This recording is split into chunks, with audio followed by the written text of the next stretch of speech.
giving you the benefit of the doubt. I trusted everything you did, though they said you played around.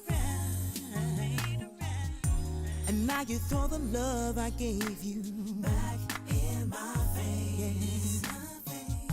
You give me reason to believe that your smiles were fake. You never take responsibility. If it's not what you confront, I should have known this from the start, baby. We should never have begun. First you say that you will, then you tell me you won't. You confuse me with each passing day. I don't know you anymore. You say that you love me, you don't, never leave me. Now I don't believe a word you say, 'cause I've heard it all before. Album, buy it. Well, Hammersmith is easier for me to get to. I live 50 miles west of London, and so if you're coming to London, Hammersmith is pretty much the nearest place that everyone knows and can get to. Yeah, it's actually quite nice. It's quite nice. Lots of shops down on the Chiswick High Street, which is not too far from here.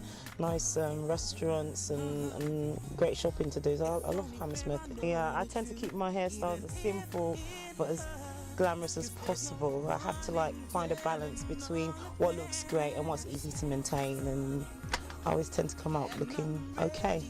How important is fashion and style to you? Fashion and style. Well, I'm going to make a preference here. I tend to go for style because sometimes fashion doesn't really suit you as a person, and I think style is more of a personality thing. I tend to go with styles that suit my build, that make me feel the way I want to feel. Like today, it's sunny, and I feel like wearing something that's bright as well as something that stands out. So that's my style, is to put as much colour as possible. But fashion is all good as well. I mean, if you're someone that follows trends, being trendy shows a certain part of your personality as well. I mean, it shows that yes, you're up to date with what's going on with fashion, and you always want to be where it's at. So fashion is important, style is important, but I'm always going to go with style, because style is something that stays with you, whatever the fashion trends are. You know. As a singer, obviously you must understand that you are a role model to a lot of people who look up to you. So fashion should be important, isn't it? Yeah, fashion is important, but I will not be a fashion victim. Whatever you wear, you are a trendsetter in your way as possible, so you have to appear presentable at all times. That doesn't mean to me that I have to follow trends whether or not they suit me or not. Do you get me? I go with what is great, good looking, trendy, but also fits my body type and projects the image that I want to go out with. So it's very important. Fashion is very important. Tell me about your family. My dad is used to play drums in his local band when he was much younger, and he did that a lot. He introduced me to a lot of the Motown music that I know today. Disco. My mum loves music. She listens to music. She likes my music, so if no one buys my record, at least my mum would. My brother and sister, they love music. They listen, they're up to date with what's going on in the music world. I've got one brother and one sister, and they're both younger. I'm the eldest of three. My parents are still very much alive, and they support me. I went to Babalola Memorial Girls Grammar School for a term in Nigeria. I was there for, I think, my Form 2. It used to be called Forms then. I think it's now SS something right now. And then when we moved to Ibadan, I was in People's Girls Grammar School in a place called Molete, part of Ibadan. And after that, I went to University of Ife for a while. I was there for a year. Then I left, and then I moved to University of Ibadan, and that's where I studied pharmacy. for 5 years and a bit, if you add the riot time that we have to take off. And I finally was able to graduate in November of 1992. Since then, I've moved away from pharmacy. I hadn't really practiced pharmacy for too long. I only did it for 2 years. And now in the UK, I'm an IT consultant. So I went ahead and did all the Oracle courses and such like to be an Oracle certified DBA that I am today, which pays the bills, keeps me out of trouble, and helps me finance my music project. How will you describe Jenny Gabriel personality-wise and musically?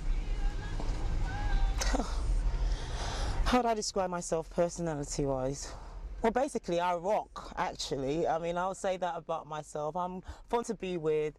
I'm easy to get along with, easy to talk to. As much as I like to chat, I also like to listen and learn from other people. I like to have a good time. I can be the life and soul of the party, and as well, I can also be someone that's a little reserved. So I've got a bit of a mixture of personalities going on there. I could be serious when I'm really serious. When I mean business, I really go for it, and I'm serious. But if I want to have a great time, I go for it as well. Yeah. Musically, I'm the strong diva. Definitely diva. Go out there, belting out the tunes as softly as possible, putting all my emotion and my personal life experiences into my music. That's what I do, and I think pretty much that's it. You used to be a model. You become a model. Well, strictly speaking, I wasn't a model. I did a number of beauty pageants when I was much younger, and I was Miss Nigeria in 1993 for a period for that year. Before that, I've done like 3 or 4 different beauty pageants. So yeah, I used to look pretty. Why did I do it? It was just a bit of fun, really. The Miss Nigeria pageant was actually a pure fate, because someone had got on the form, someone else, another friend of mine had got on the form, and for some reason she couldn't go for it. Maybe it was family or boyfriend or something that couldn't let her go. So she just said, well, you're okay. I mean, you could do it. I mean, why don't you just fill it out and see what happens? And that's what happened. Yeah, it was something. It was something at the time. It was something. A very pleasant surprise for my parents, because they didn't know I was going to do it, and but it was great. It was good fun. Good fun. Describe the expression they saw you winning Miss Nigeria. They didn't see it. That's the thing. They weren't there. I did this behind their back, and all of a sudden they saw it. I had to tell them after I'd done it, because my Daily Times had to invite them over to do an interview and take pictures, you know. So I tell them, Mum and Dad, Daddy, I've done this and I won it. And they were like, oh. They must have been like, oh, I could just imagine them. And they were like, oh, really? Wow, congratulations. My mum was like over the moon. My dad, you know how guys can be, a little bit reserved, but yeah, proud of his daughter and what she's achieved and stuff like that. And I'm sure for a period of like 3-4 years, my name just turned to Queen. I wasn't Kemi or Janet anymore. I was Queen. My mum just used to call me Queen, which is great.